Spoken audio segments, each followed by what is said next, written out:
Olá, turma. Aqui é a professora Nádia Matos e eu gostaria de conversar com vocês um pouquinho sobre justamente a formação, né, do professor. Então, quando a gente fala numa formação continuada, né, nós não estamos falando num evento isolado, numa coisa que acontece um único dia, né? Uma realidade que acontece ali dentro da escola, que isso é educação, que isso é formação continuada. Não, nós estamos falando é de um espaço de estudo, de uma forma garantida, de um horário determinado.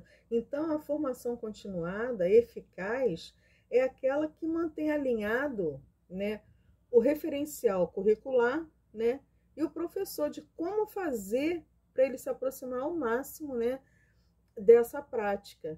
Então, para garantir, né, essa justamente esse entendimento do professor diante de todos os documentos, diante de todas as mudanças, é necessário dar um suporte, né, um instrumento que o aproxime, né, dos materiais, que mostrem, né, e que deixe bem explícito quais são as mudanças que devem ser feitas na sua prática.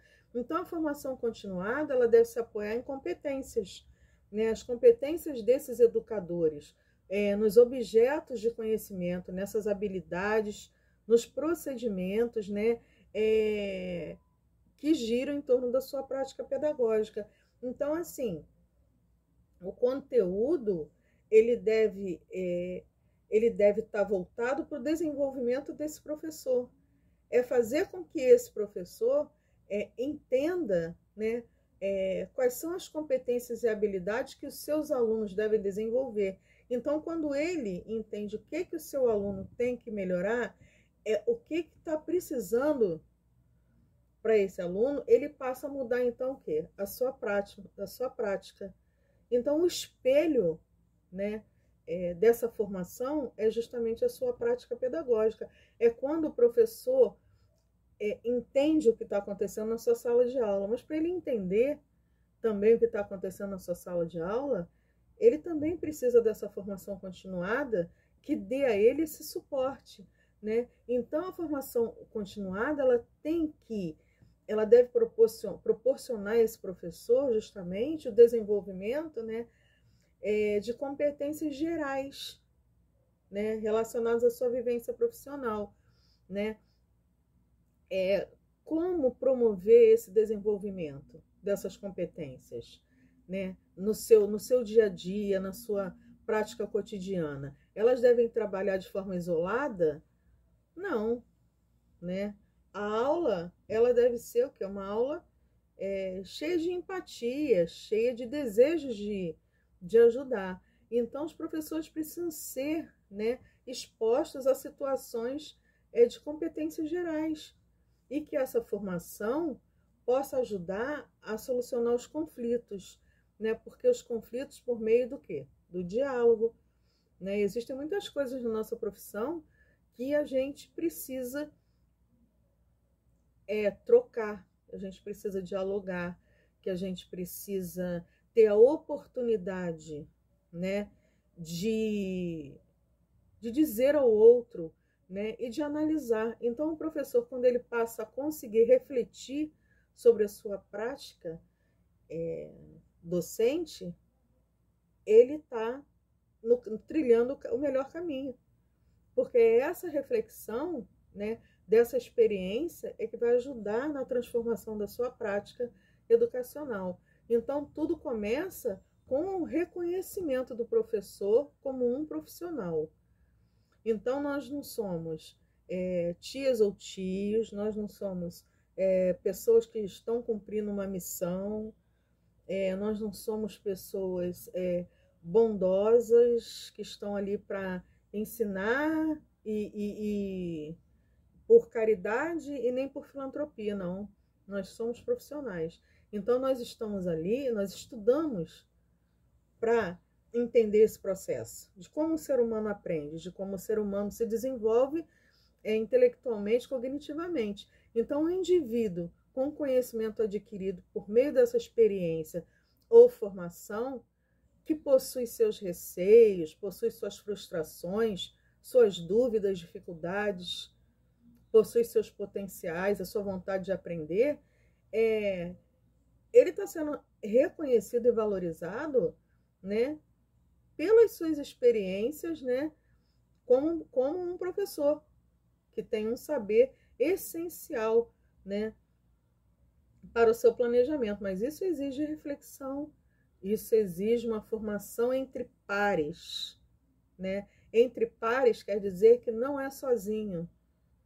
A gente precisa de trocar, a gente precisa de aprender com o outro, a gente precisa de ouvir a experiência do outro, a gente precisa de contar as nossas experiências. Qual assim as atitudes de sucesso, as metodologias de sucesso, né? Os nossos momentos de êxito, né? De fracasso, né? Porque todos eles fazem parte do nosso caminho, da nossa trajetória. Então, a formação continuada como eu falei antes, ensinar o professor a refletir sobre a sua própria prática. E quando ele reflete sobre aquilo que ele faz, ele pode transformar, né, essa prática para melhor, porque na verdade é um ciclo, né? Reflexão, ação e reflexão. Então ele pensa, ele reflete, ele age sobre aquilo que ele pensou, que ele refletiu, e promove então uma nova ação sobre o que ficou entendido. Então esse pensamento se torna a reflexão final, né, do caminho que ele percorreu, né, e do aprimoramento docente contínuo que deve ser crescente. Então essa formação ela deve identificar o professor, né, e priorizar, né, o que deve ser trabalhado com a sua turma, né, e deve também ser permanentemente feito um diagnóstico, né, dessa ação, desse aprimoramento e dessa avaliação, ou dessa autoavaliação desse professor. Então, o caminho é justamente a formação através de quê? Dos efeitos que os alunos demonstram, né, através da nossa aula. Então, a nossa experiência que a gente vai viver vai ser muito importante. Mas a formação em pares, né, ela vai trazer um incentivo ao docente, vai trazer um incentivo à escola, uma proposta de formação continuada, né, entre uma pessoa, duas pessoas ou mais. Então, são professores de uma mesma área de conhecimento que vão estar planejando juntos, né, e desenvolvendo, né, ações para os desafios.